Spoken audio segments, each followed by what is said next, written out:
Vallter 2000. Primer fou una quimera i després l'empenta d'uns quants visionaris que van engrescar la gent del territori i les institucions per crear una estació d'esquí i fer realitat, alhora una iniciativa socioeconòmica i de progrés per la vall de Camprodon. El 19 de gener de 1975 obria les portes l'estació d'esquí i de muntanya Vallter 2000.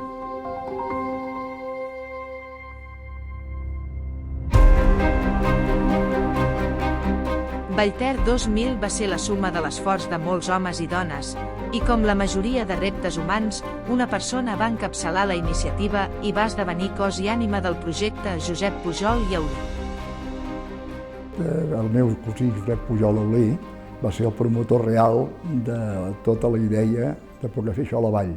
Era una cosa molt complicada perquè era un terreny que era propietat de l'Ajuntament de Setcases, però es havia de passar pel patrimoni forestal de l'Estat, que són tots els boscos que venen de Setcases aquí.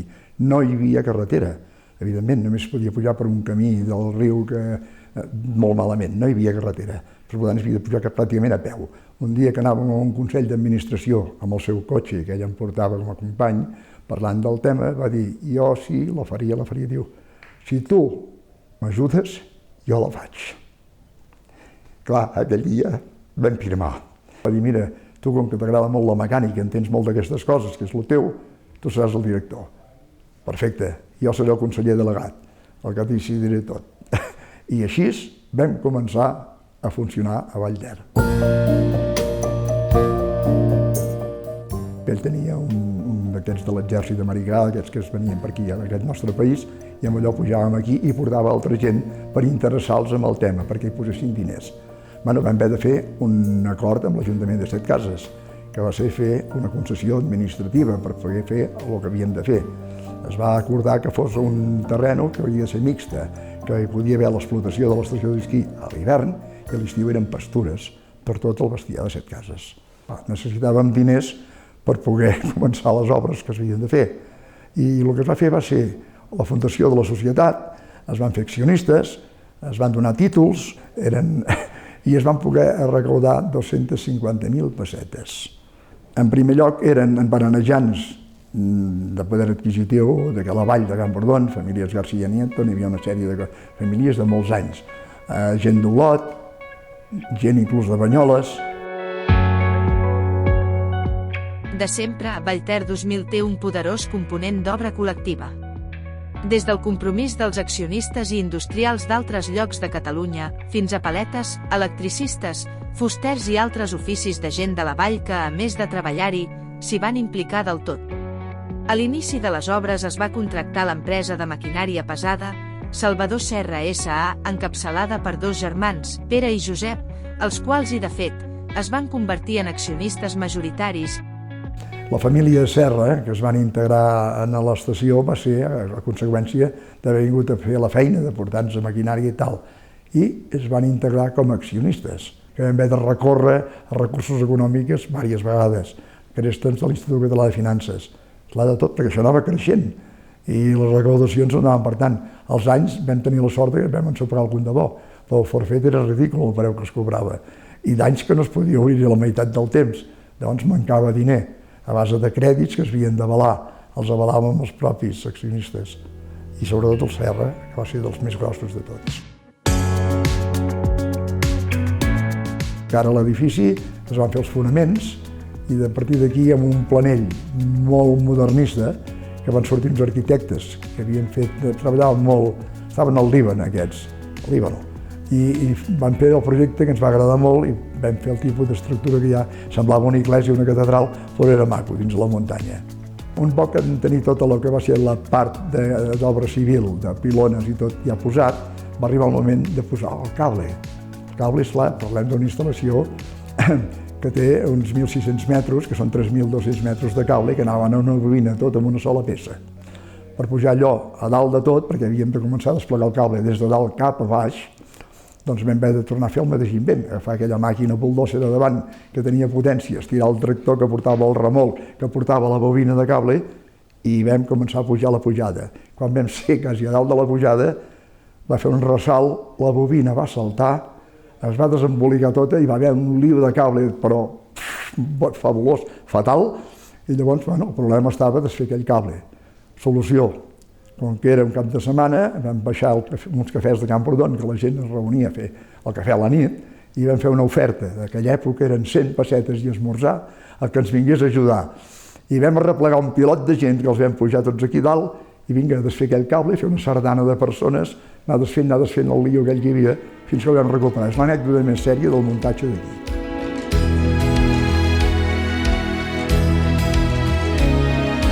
La gent de la vall de Camprodon va correspondre molt amb el tema perquè, esclar, en primer lloc vam veure que obrir una cosa d'aquest tipus a l'hivern, que a l'hivern no hi havia cap activitat de cap mena, no pujava ningú, inclús nevava, que ara ja no hi neva tant. Llavors, quan vam veure aquesta idea, tothom s'hi va voler integrar i tothom hi va col·laborar d'una manera o una altra, fossin industrials, fossin el que fossin, tots van col·laborar amb Vallter. Vam haver de comprar una màquina de xafar neu, la més petita que hi havia de la sèrie, i la meitat de la barraca era el graig d'aquella màquina, i l'altra meitat una estufa, i allà ens hi reuníem tots i allà hi menjàvem i fèiem tota la mitja vida que teníem aquí. Veníem els tiquets allà, eren manuals, vull dir, tota una història. Però ho vam lograr. Aquell any, al mes de desembre, no hi havia neu. Al mes de gener, tampoc, però encara muntàvem telesquís. I a final de gener va fer la nevada. O sigui, l'any que vam inaugurar Vallter, el vam inaugurar en el mes finals de gener, amb 2 telesquís, el Bac Martins 1 i el Morens 1.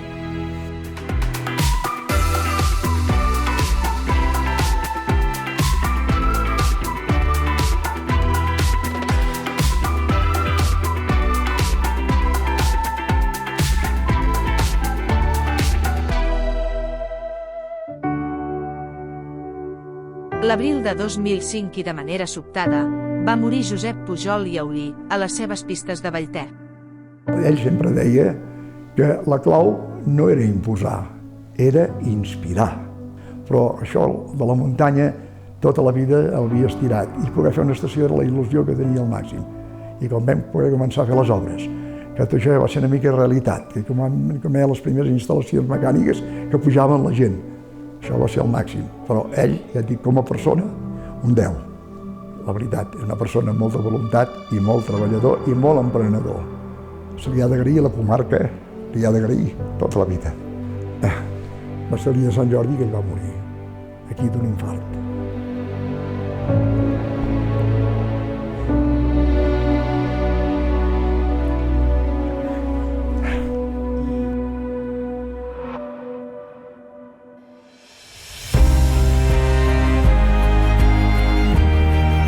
Si gent de fora i gent de la vall, com ara. Joan Juncà, fill de Camprodon, és una entre tantes persones amb entrega i fidelitat totals a Vallter. Fuster, muntanyenc, esquiador, president del Club d'Esquí Camprodon, impulsor i membre de la Creu Roja. O sigui, quan jo vaig entrar ja teníem Vallter en marxa.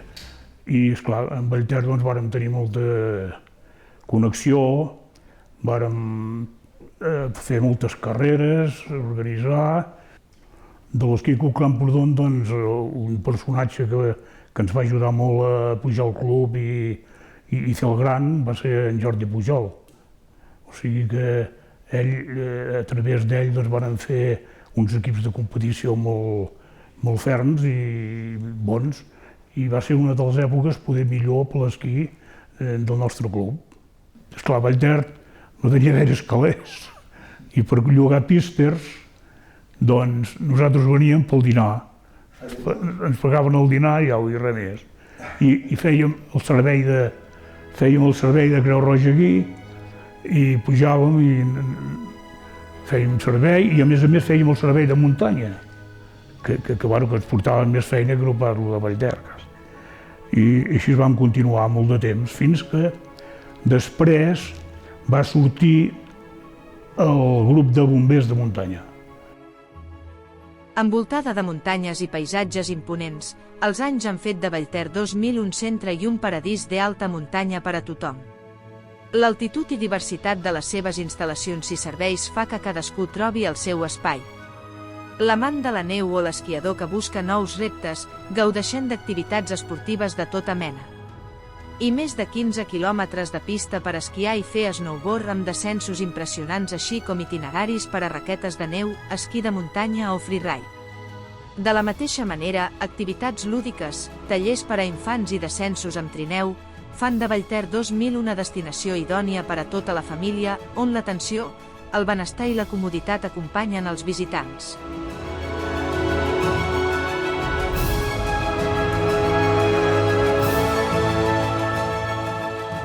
Però Vallter 2000 i la vall de Camprodon és també la bellesa dels seus pobles, la seva gent, la seva gastronomia, hotels acollidors, botigues, embotits i formatges.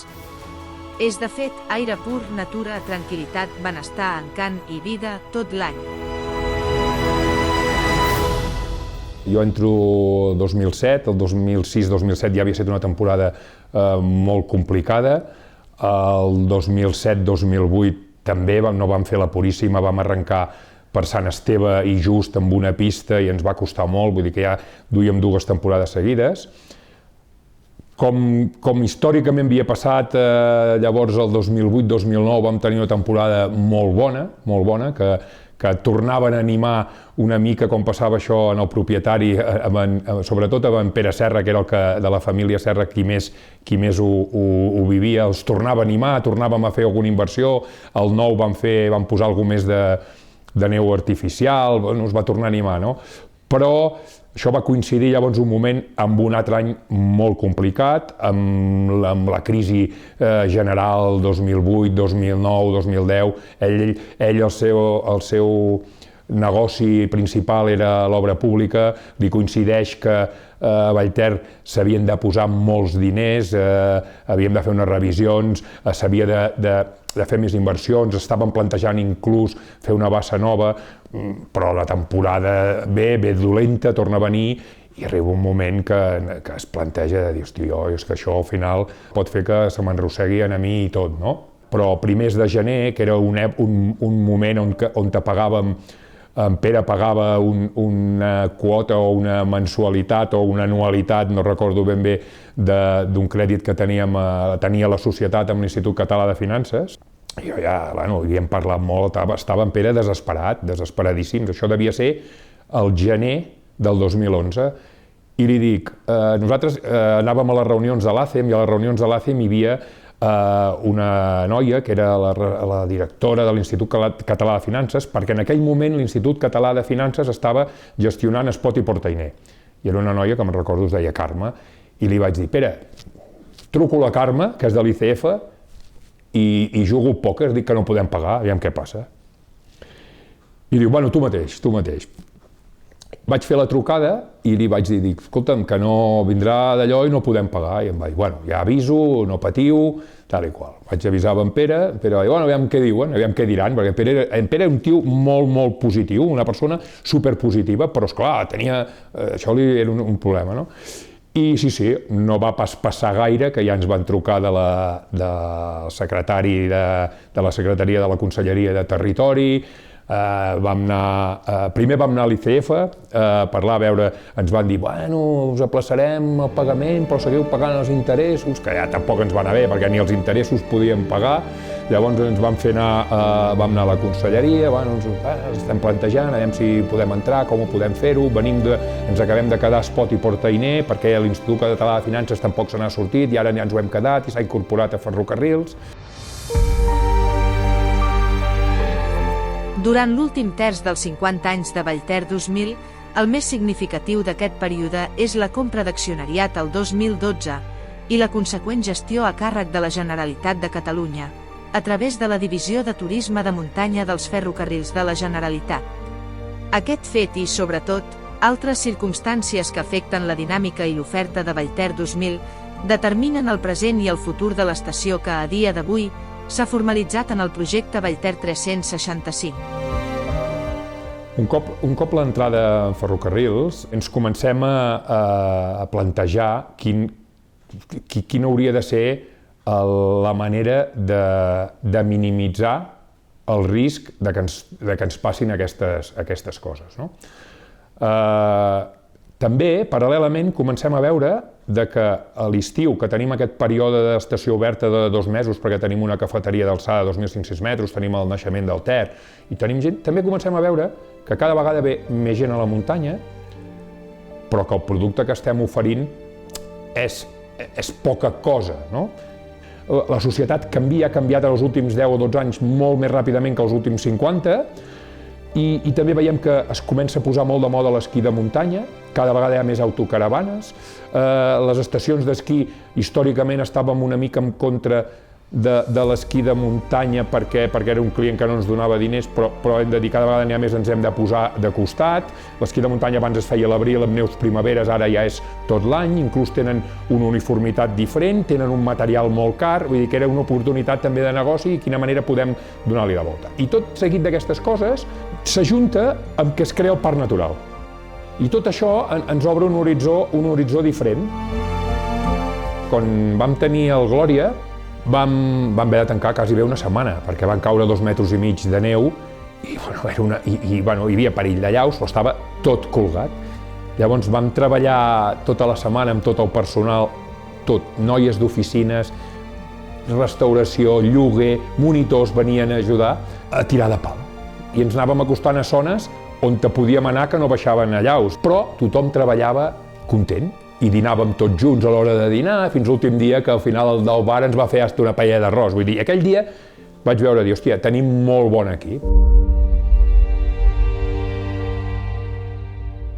Si volem tenir una estació que sigui sostenible econòmicament i que sigui sostenible mediambientalment, que puguem garantir, sobretot, el motiu del qual l'empresa pública va entrar a Vallter, que és l'equilibri territorial de zones d'àrees de muntanya que ja de per si estan més perjudicades i tenen menys possibilitats d'oportunitats que la plana, per dir alguna cosa, i si volem garantir 50 anys més a l'estació, passa per fer un canvi de model. I donarà un molt valor afegit a la gent de la Vall de Camprodon i del Ripollès.